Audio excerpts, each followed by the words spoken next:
প্রথমে বক্তব্য রাখার পূর্বে গৌরচন্দ্রিকা বলতে হয়, মানে ভূমিকা না বললে বক্তব্য রাখা যায় না। আমি ওই ভূমিকাকে দীর্ঘায়িত না করে আমি মূল কথাটাই বেশি বলতে চাই।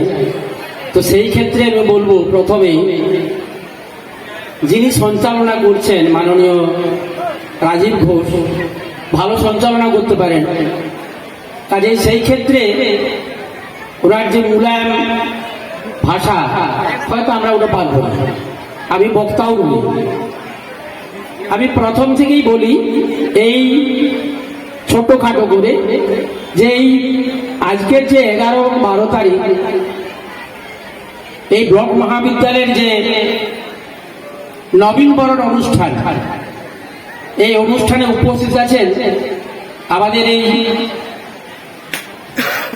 মহাবিদ্যালয়ের সভাপতি তথা বিধায়ক মাননীয় মৃত্যুঞ্জয় মুর্মু মহোদয় থেকে শুরু করে এই যার ডাকে এসেছি বা যাদের ডাকে এসেছি মাননীয় ভারপ্রাপ্ত অধ্যক্ষা পার্বতী কিস্কু মহোদয় থেকে শুরু করে আরো অন্যান্য যে ছাত্রছাত্রী যারা আছে তাদেরও আহ্বানে এসেছি, তারা ফোন করেছিল। বাকি যে সমস্ত অতিথিবর্গ আমার বিরসা মুন্ডা কলেজের অধ্যক্ষার থেকে শুরু করে মাননীয় বীরনবাবুর থেকে শুরু করে যিনি প্রতিষ্ঠাতা অধ্যক্ষ, সকলকে যদি বলি সময় নষ্ট হচ্ছে, আমি সময়টা নষ্ট না করে সকলকে জ্ঞানী গুণী যারা ভূমিদান করেছেন সকলকে যথাযোগ্য স্থানে সম্মান জানিয়ে আমি সংক্ষিপ্ত আকারে দুটোর কথা বলতে চাই। আমি কিন্তু বলার আগে একটু কথা বলবো, বলুন তো এই অনুষ্ঠানটা কাদের জন্য, কারা করছে এই অনুষ্ঠান?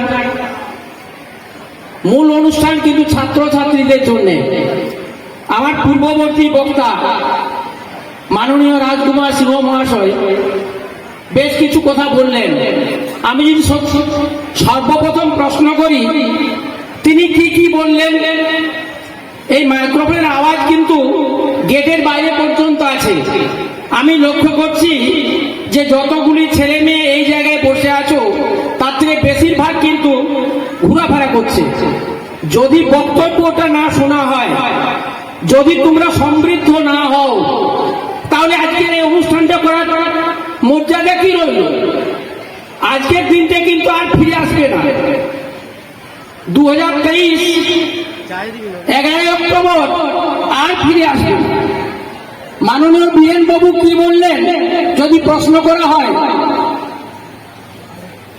বলতে পারলে নেই তোমরা, শুনলে নেই তোমরা, ছাত্রছাত্রী ভালো কোনখানে হয়? অ্যাটেনশন, মনোযোগ দরকার।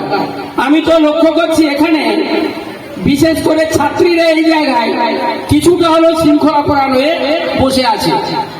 আমি ম্যাডামকে জিজ্ঞাসা করছিলাম, তোমাদের যিনি অধ্যক্ষা, যে ছাত্রছাত্রীদের মধ্যে কাদের সংখ্যা বেশি? ছাত্রীদের সংখ্যা বেশি এবং কিছুটা হলো শৃঙ্খলা পরায়ণ। আমি আগে বলেছি, ক্ষমা চেয়ে নিয়েছি, কাকু আমি খারাপ ভাবে বলছি না। আমার পূর্ববর্তী যে কথাগুলি যদি বললেন যে আমরা এখানে এসেছি কি জন্য, হয়তো মাধ্যমিক উচ্চ মাধ্যমিকে আশানুরূপ ফল হয় না, কলেজে এসেছি আমি ভালো ফল করব, ডাক্তার ইঞ্জিনিয়ার নয়, ভালো মানুষ হব, ভালো রেজাল্ট করব, শংসাপত্র নয়, চাকুরি নয়, আমাকে মানুষ হতে হবে। আজ যদি সোনামুখী কোনো ছেলে চন্দ্রলোকে চলে যায়, তাহলে আমাদের এই রায়পুর ব্লক মহাবিদ্যালয় থেকে মঙ্গল গ্রহে কেন যাবে না?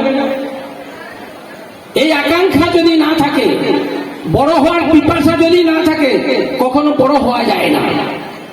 আজকে আলোক পত্রিকা প্রকাশ হলো, ভিতরে কি আছে কয়েকজন ছাত্রছাত্রী লিখেছে, কই সকলেই তো লিখে নেই।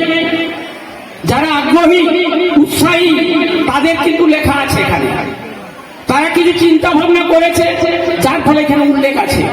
আমি মনে করি এই 2-10 জন 20 জন নয়, ম্যাডামের কাছে আমি হিসাব নিলাম বা আমার সঞ্চালনা যিনি করছেন যে 681 জন ছাত্রছাত্রী এবছর ভর্তি হয়েছে, সর্বসাকুল্যে 1300 বেশি।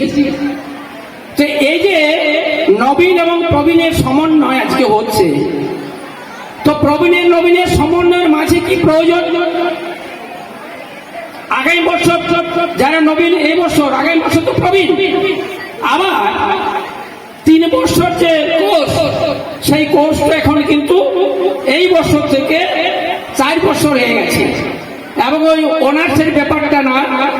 সেই ক্ষেত্রে ভালোভাবে যে যেমন বিষয় নিয়ে পড়াশোনা করছো সেই দিকটা লক্ষ্য করে, বিষয়টা বড় কথা নয়, আমাকে বড় হতে হবে, এইটাই বড় কথা।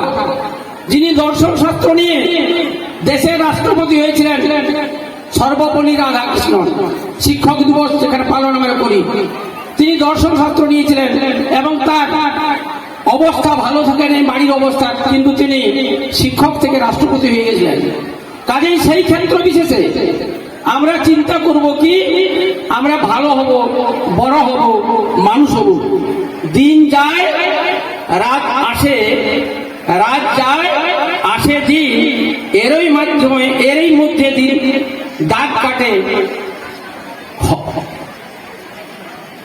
দক্ষতার চিন, পুরনো বরণ করে সকলের নবীন। আজকে পুরনোরা যেমন নবীনকে বরণ করে নিচ্ছে, সেই নবীনদের চিন্তা ভাবনা করা উচিত বা পুরনোদের চিন্তা ভাবনা করা উচিত। এই সমন্বয় রেখে ছোটদেরকে বুঝানো, যেমন মানব জীবনের লক্ষ্য উদ্দেশ্য কি। আমরা ছোটবেলায় বাল্য সময়ে কি করি, বাবা মাকে আবদার করি, এটা দাও, ওটা দাও, ওটা দাও, সময়টা চলে যায়। বাবা মা কিছু উপদেশ দেয়, সেটা যে ধরে রাখতে পারে ভালো, পরবর্তী শিক্ষা জীবন চলে আসে। যে কথাটা আমার পূর্ববর্তী বক্তারাও বলছিলেন, মূল্যবোধের কথা, শৃঙ্খলার কথা, বিভিন্ন কিছু বলছিলেন তারা। সেই ক্ষেত্র বিশেষে যখন শিক্ষা জীবনে চলে এলো তোমরা, তখন বিশেষ দিক, বিশেষ পরিবেশ, কেউ ভালো হয়ে যায় খুব ভালো, আবার বিশেষ পরিবেশে যেমন রাজকুমার বাবু বলছিলেন অ্যান্ড্রয়েড ফোন, সেটা কেউ ভালোভাবে ব্যবহার করছে, কেউ খারাপ ভাবে ব্যবহার করছে। ওর মধ্যে বহু কিছু আছে, যে যেটা গ্রহণ করতে পারছে সে সেই দিকে এগিয়ে যায়।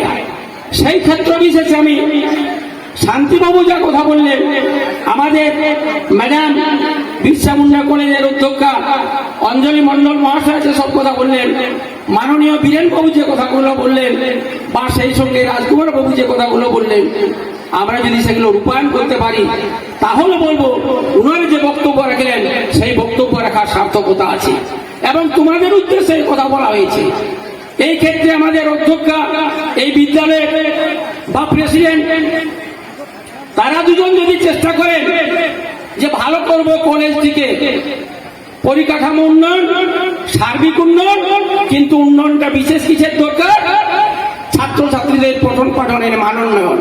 সেটাই সারাংশ, যেটা পূর্ববর্তী বক্তারা বলছেন, ছাত্রছাত্রী হচ্ছে বিদ্যালয়ের সম্পদ, কলেজের সম্পদ, বিশ্ববিদ্যালয়ের সম্পদ, এবং শিক্ষক শিক্ষিকা সেই নৌকাটা নিয়ে যাওয়া কান্ডারি। যদি ছাত্রছাত্রীরা সেই জায়গায় চেষ্টা না করেন, আর উনারা চেষ্টা করছেন, উভয়ের চেষ্টা যদি এক জায়গায় মিলিত না হয়, কখনোই কিন্তু সার্বিক উদ্দেশ্য বা লক্ষ্য পূরণ করা কখনোই সম্ভব নয়। কাজেই সকল ছাত্রছাত্রীর প্রতি বিনীত আবেদন, আজ এবং কাল মাননীয় অধ্যক্ষা বলেছেন যে শৃঙ্খলা রেখে তোমাদের অনুষ্ঠান তোমরা করো, কিন্তু অনুষ্ঠানের যে লক্ষ্য, অনুষ্ঠানের যে উদ্দেশ্য, সেই লক্ষ্য ভ্রষ্ট যেন না হয়, উদ্দেশ্য সাধনে বিঘ্ন যেন না হয়, এই চেষ্টা রাখতে হবে। যে এই বিদ্যালয়, আমাদের মাননীয় অধ্যক্ষা বলছিলেন যে বিরসা মুন্ডার সঙ্গে সঙ্গে ব্লক মহাবিদ্যালয় একসঙ্গে আমরা এগিয়ে যাব। আমি আরো একটু যোগ করি, এই বিধানসভার আন্ডারে 3টি যে কলেজ আছে, 3টি যে মহাবিদ্যালয় আছে, একে অপরের অনুপূরক পরিপূরক হয়ে এই 3টি বিদ্যালয়ে এই বিধানসভার স্বীকৃতি রাখুক, সুনাম রাখুক এবং উন্নত থেকে উন্নততম জায়গায় পৌঁছুক, এই আশা রেখে যদি বলার মধ্যে আমার ত্রুটি বিচ্যুতি হয়ে থাকে ক্ষমা চেয়ে নিয়ে আমি আমার সংক্ষিপ্ততা শেষ করলাম। ধন্যবাদ।